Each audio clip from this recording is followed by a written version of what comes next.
Maayong buntag sa inyong tanan o magandang umaga sa inyong lahat at eto na naman ang nanay maagang gumising para maghanda ng umagahan or breakfast o pamahaw kung sa Bisaya. Dahil may nabiling mga mais si Mami kagabi, eto ipinaluto niya sa akin and of course takam na takam ako kahit hindi pa luto.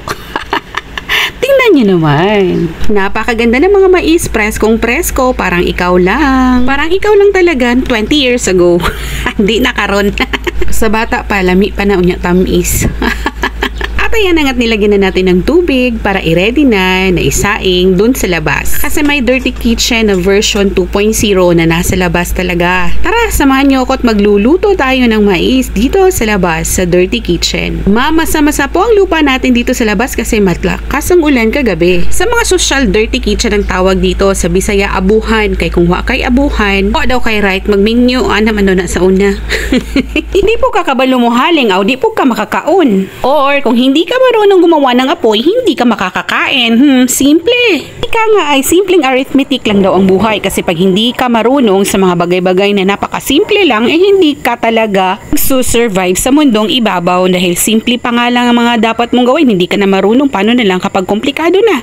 Huy! At eto na nga, i-first check na natin kung luto na ba. Pag tingin ko hindi pa, ibalik ang takip para lutuin pa. Dahil nga naka 2.0 ang aming dirty kitchen, nandito lang sa malapit sa 2.0 na higaan ni Brando, di isinali ko na rin siya sa video. At ilang minuto pa nga lang ang lumipas, eto na nga't luto na ang ating mais. At syempre may pa first taste tayo dyan. At meron nga tayong special participation ng ating tinidor. At eto na nga ang ating pasilip sa mais na talaga namang napakasarap. Dahil nga batang-bata at matamis. Of course, huwag ka nang mag-expect na ikaw yon yung bata at matamis. Tiguang naman ka. Rot lang. Ayan na nga. Ito na first taste natin sa ating mais na niluto. At kaya nga, kung luto na siya, kailangan na natin siyang ipasok sa bahay. At nang maihain na din at para makakain na din ang mga bossing natin dyan, amo, manager. At ayan na nga ang ating mga super guwapa na mga mais. Ready nang ihain para makakain na ang super guwapa boss, amo, manager na yan. Timing ka, yan o.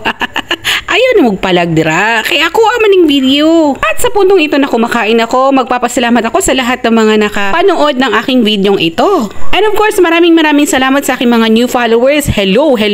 Malapit na tayo mag 16k followers. At sa lahat ng gusto magpa-shoutout, mag-comment na kayo na gusto nyo magpa-shoutout at i-shoutout ko kayo sa next video ko. So kita-kits lang tayo sa next video. Bye!